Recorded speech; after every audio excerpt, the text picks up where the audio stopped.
This is the Thoughtful Travel Podcast. I'm your host, Amanda Kendall of the notaballerina.com travel blog.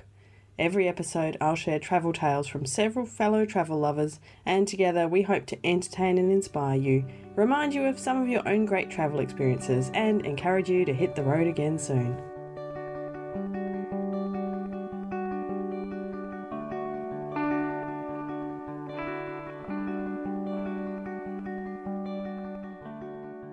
Hello and welcome to episode 44 of the Thoughtful Travel Podcast, and today we're talking all about how to embrace slow travel. Slow travel is a pretty popular topic these days, and I have to admit we've even done 2 episodes about slow travel already, yet there's still so much more to say and people keep talking to me about it. And I think it makes sense because if you're a thoughtful traveller, you're more likely to want to try slow travel or to already have tried it and really love it. I know slow travel, which to me is mostly an act of staying in one place for a longer time rather than hopping all around a country. And, there's other aspects to it which we'll talk about today, but that's for me what the main reason I would call it slow travel is. And for me, that's something that I really want to do more of, but I don't always get the chance to do it. It's something that I've learnt to do over the years. But now with the restraints of, a child who's in school and school holidays and the idea that he should be at school most of the time and these kind of restrictions makes it hard to necessarily slow travel all the time. But I certainly see in my future a lot more slow trips, and I've got lots of ideas for where they might be. Anyway, today I'm talking with 3 different travellers who all have their own take on slow travel, but a lot of things in common. And first up, I'm starting with Brooke McAlary, who you may know if you listen to other shows on the Jackrabbit FM network because she's the founder, and she is a real slow expert. She is the host of the Slow Home podcast and knows all about being slow in lots of different ways. So I was really excited to talk to her about slow travel, and I started off asking Brooke to tell me what slow travel really is. It's the opposite to how my husband and I traveled when we first started exploring the world. We did the very typical early 20s thing of hitting Europe for 8 weeks and seeing as much as possible, and it was like, what day is it? Oh, this must be Amsterdam then. How many churches have we seen? I don't. What church? I don't know. What's this? I have no idea. Just take a picture. We'll figure it out later. Exactly. And don't get me wrong, it was amazing. And we saw so much that we wouldn't have been able to see. We didn't have the money, we didn't have time or the experience or anything to go deep into places like that. We were very much on the backpacker trail, and it was so much fun. It was an incredible time. But the older we got and I think it's also the more we understood what we like about travel and the places that we go, we really prefer to go deep into one place rather than shallow into a number of places. So we, just for example, would spend a month in Canada and we base ourselves in one town for almost that entire month. And we get an apartment where like a proper apartment where we can cook all our own meals and unpack our bags and live there, and really, really feel like we live there. And what we discovered after doing that once was that we get to know a place in a completely different way. I'm not saying it's necessarily better or worse than traveling through a big area in a shorter period of time, but I think you just get to know a place in a different way. I do things like go to the library if we stay in a place for a while. Like I love going to local libraries. Me too. Yeah. So eye-opening. It is. You really get a much better sense of the community and the people who live there and the vibe of the place just by sitting around people who live there, and having conversations at the coffee shop and going back to the same coffee shop a few times. And yeah, I mean, to me it doesn't have to be spending a month in a place. You can travel like that over a weekend. I think it's just more a willingness to give up covering a lot of ground in order to go deeper into a place and explore 1 or 2 things rather than 10, and really relish the slowness of doing it that way. Yeah. And it's hard. You have to balance up that what are we missing out on versus what are we gaining. Yes. And I think especially for people who don't have the opportunity to travel very frequently, I think that's a much harder balance to kind of deal with. Yeah, absolutely. And I think that that's probably one of the biggest sticking points when people hear about this kind of way of traveling. And I think that you're right.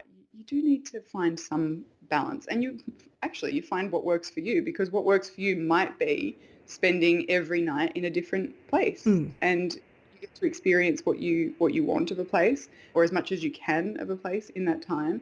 And covering all that ground is what you want to do. I think that it's not going to work for everyone. It's not going to work all the time either. But I think the question more is, why are you there? What exactly are you wanting to soak up or experience in this place? And sometimes it might be to see this particular chapel or to visit this particular restaurant, and that's it. I think a lot of people probably are reluctant to try the whole sort of slow travel philosophy because they don't know how good it can be to know a place better. Yes. So they probably think they want to see this, and this and tick all these things off. And maybe they do. But I think it would be nice for more people to try the stop in one place for a week or 2 weeks or a month if you can and see what happens. Yeah, I think that's right. And I also think that it's more about shifting mindset as well when you're in a place. So let's say you've only got a weekend, or you've got a week and you want to see three places, like three cities. Fine, great. How can you deepen your experience of those three places rather than try and see everything? Because the reality is you could live 1,000 years and never see everything. You Oh, just won't. absolutely. You Yes. you really could. You could live 10 lifetimes and never see everything that you want to see. So that's just something we have to come to terms with. Yes, yes. Sad but true. Unfortunately, we will pass away without having seen everything that we want to see. Yes. Sorry, but it's true. No. Or reading all the books. That's right. Exactly. So instead of wishing for more when we're in an amazing place, why not just enjoy the amazing place that's right in front of us, that we're right Mm, in the moment? And I do see that a lot with people. They're kind of two steps ahead of where they are and not quite engaging with the place that they currently find themselves, and yes. and when you're rushing, whether you've got to go get the train because you've got you've planned your trip sort of 7 stops out, and you're every day you're moving on, which was Ben and I.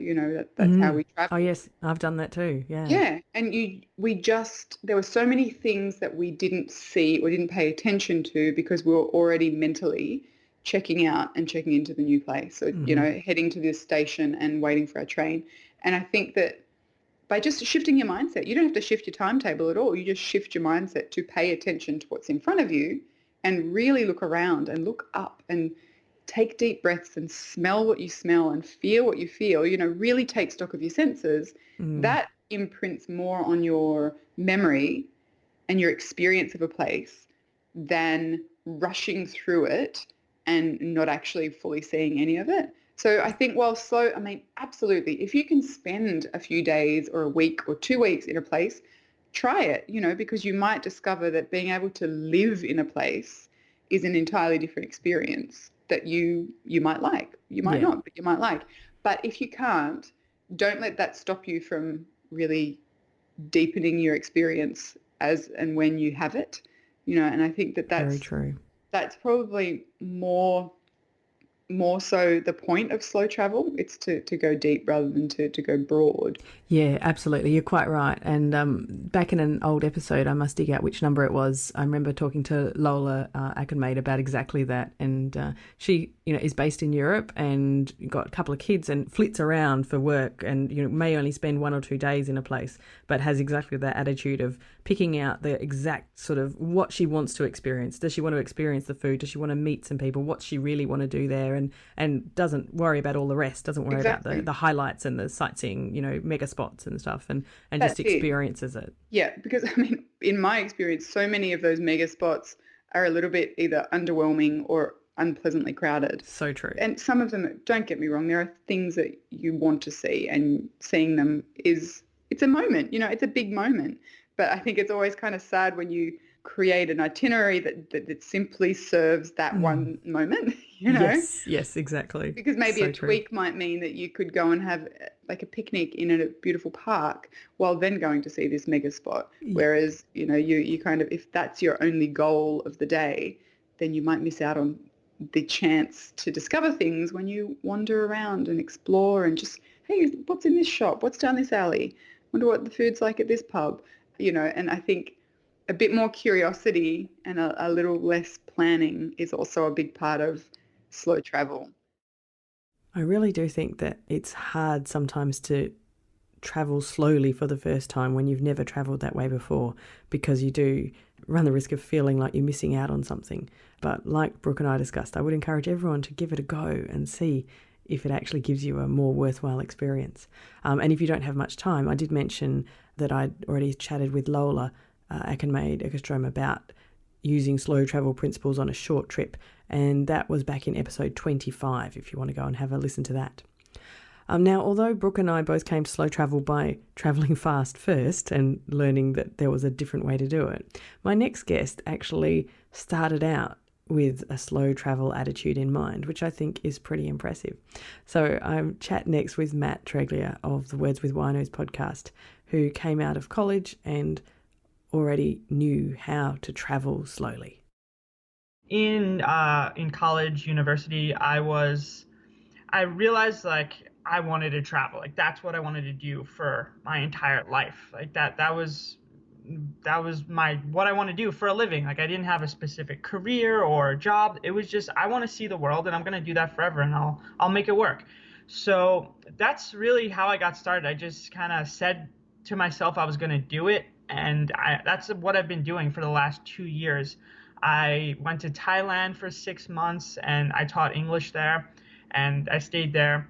And we came back to America for just like a few months, and we were actually planning on working in America for a little bit because Marilyn was kind of getting like her friends and family kind of were getting iffy on her traveling the world, so she was kind of listening to them a little bit, and I still wanted to travel and everything. So we're from New York, so we moved to California to work. But then after a few weeks there, we realized we don't want to do that. We want to live abroad again. So we moved to Korea.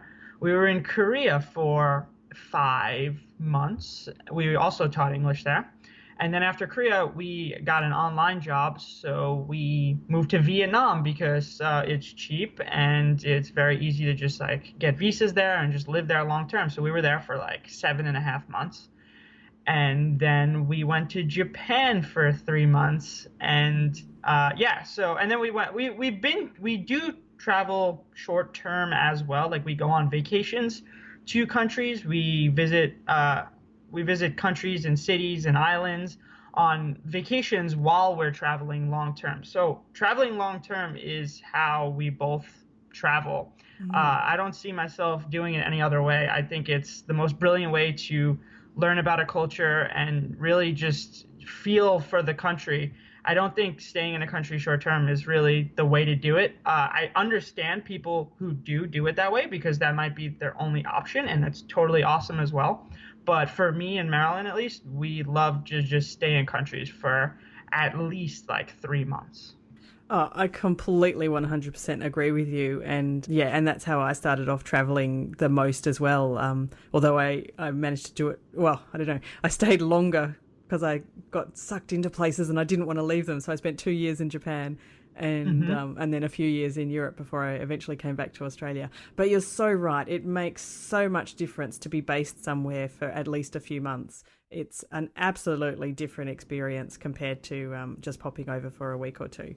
Yeah, absolutely. I totally agree. Yeah, I saw on your blog that you'd chosen Osaka for your 3 months in Japan. And so you are like my best friends ever because Osaka is the best place ever. So I was very impressed by that. Thank you. Yeah, we loved it. We were there for 3 months and we saw pretty much the entire city. We went everywhere for those 3 months and it was an awesome experience. We loved it. Oh, I bet it was. What made you choose to go to Osaka instead of Tokyo? The just price. Right. We like living in, well, I do anyway. I like living in bigger cities just because of the convenience. I would definitely try living in smaller cities because sometimes I get, like with my teaching English jobs, I've got stationed in smaller cities. But if I have a choice, I think just going to a big city is just easier. So it was basically, we're going to Japan next. It's either Tokyo or Osaka. And it only took like a few minutes of research, like, oh my God, the apartments in Tokyo are way too expensive. So we chose Osaka, and it was a much more affordable, and it was awesome. We loved it. Oh, yeah. I mean, there's still so much to see and do around that area. So, yeah. Oh, you absolutely. could easily spend 3 months there. So. Yeah. Oh, that's fabulous.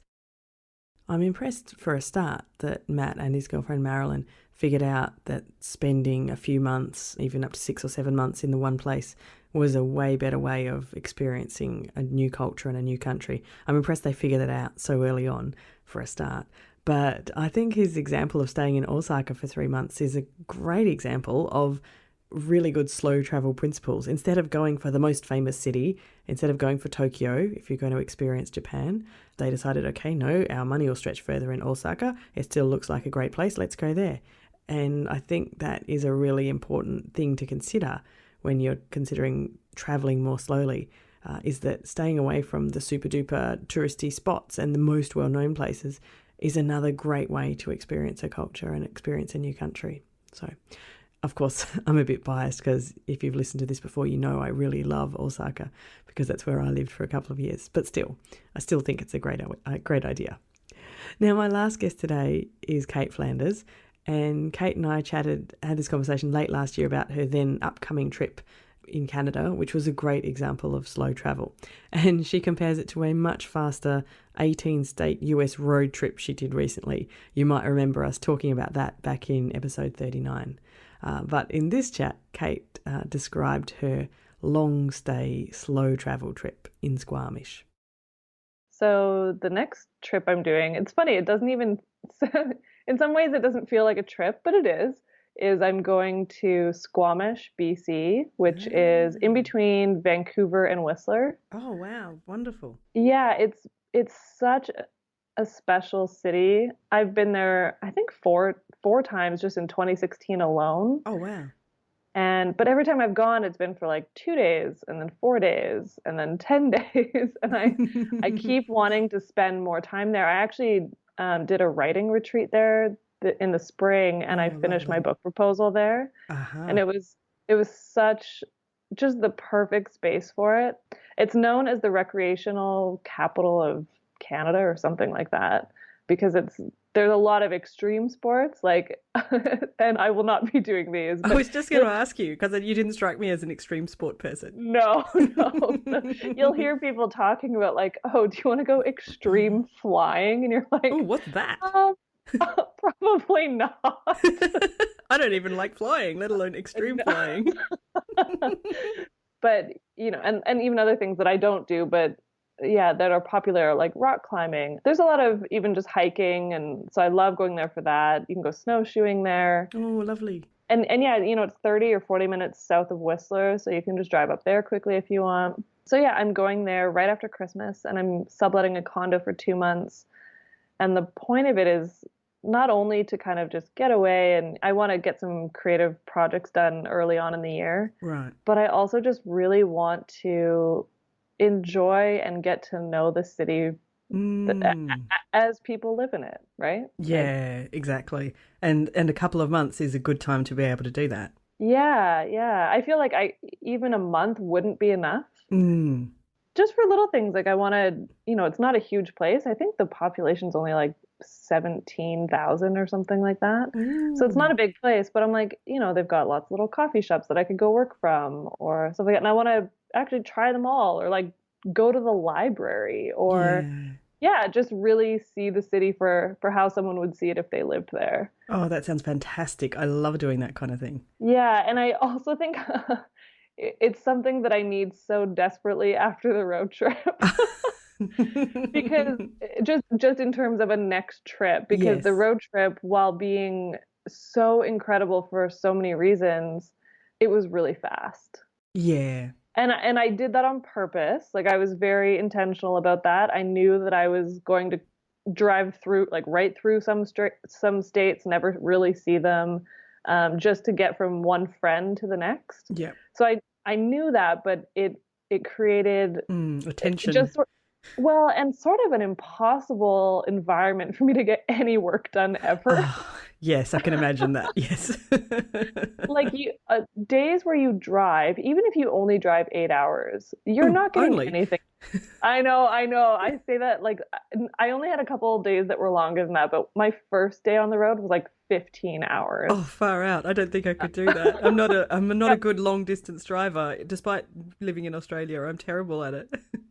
Well, I would not recommend it. I really don't think I could do 15 hours. My dad lives like an hour and a half away, and I'm already starting to nod off just before I get to him. So no hope on 15 hours a day. No, it was really hard, but even on just an 8-hour day, you're not getting anything else done. No. Like whenever you get to your destination, you're not going to do anything other than eat some dinner and put your feet up. Yeah. The thought of even opening your laptop is exhausting.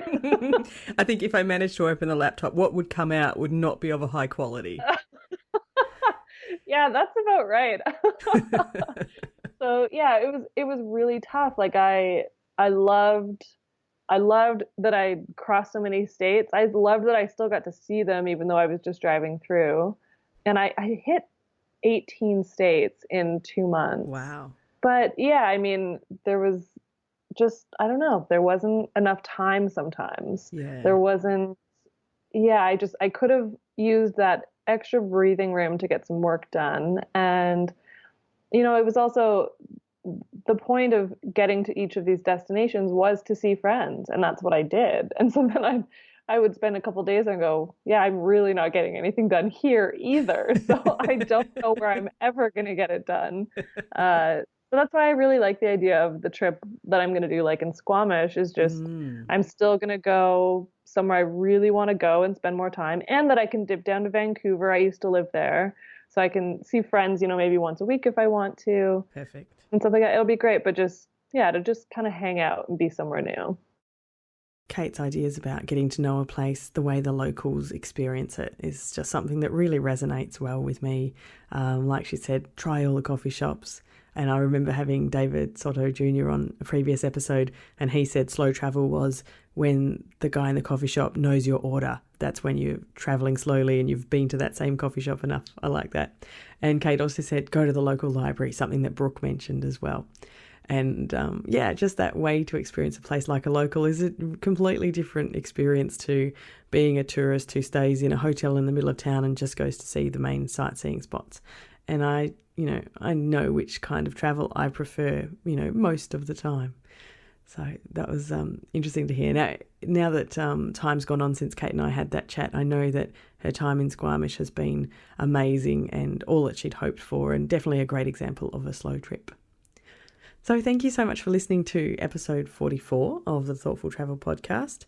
As always, a huge thank you to my guests, and this is where you can find them. So I spoke first with Brooke McAlary of the Slow Your Home website at slowyourhome.com and the Slow Home podcast, and I'll leave a link to that in the show notes, and you can look up the Slow Home podcast in iTunes. Heartily recommend it. And Brooke also has a new book out, a book called Destination Simple, which is all about some really simple things you can do to start doing some slow living. It's a quick but an excellent read, and it's actually next to me on my desk because I'm hoping to reread it because I loved it so much the first time, but I didn't do it. And now I really need to do it now that the year's ticking over and I'm not slowing down the way I want to be. So I have a link to how you can get hold of that in the show notes. After Brooke, I chatted with Matt Treglia of Words with Winos. He's at wordswithwinos.com or search for the Words with Winos podcast. Always entertaining. And lastly, I spoke again with Cait Flanders, and you can find her at caitflanders.com. Her Cait is C-A-I-T. And you can also listen to her on the Budgets and Cents podcast. So perhaps if you are having trouble coming up with funds for your travels, you need to listen to Cait's Budgets and Cents podcast so that you can put together a few extra dollars and go traveling, preferably slow traveling. I'll also leave some links to our previous slow travel episodes if you want to dig even deeper into this topic. They're at episode 13 and episode 25. And all of that information will be at the show notes. And for this episode, they'll be at notaballerina.com/44. Now, our Thoughtful Travellers group on Facebook, it has got quite a few new members lately. Welcome to all of you. And you can find it just by searching for Thoughtful Travellers in Facebook. You can also catch up with me on Twitter. Just tweet me at Amanda Kendall or use the hashtag ThoughtfulTravelPod. And absolute last but definitely not least, thank you so much to all of you who've left a review lately. I had some really lovely ones. They just warm my heart so much to hear that people are enjoying listening to the podcast as much as I enjoy making it. And it seems that just like I enjoy talking to lots of different people and getting all their different stories, you enjoy listening to lots of different people and their different stories. And I'm very glad to continue to do that. So if you feel the same way, hop over into iTunes and leave a rating and a review for the Thoughtful Travel podcast. And I will be so, so grateful. Thank you so much in advance.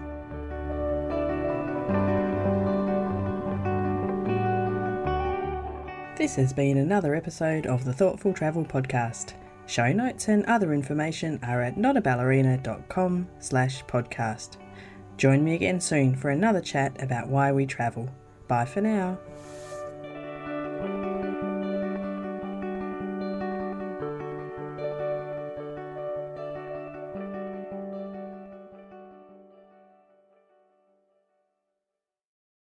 Jackrabbit FM. For your ears. Who is that? Hi, podcast.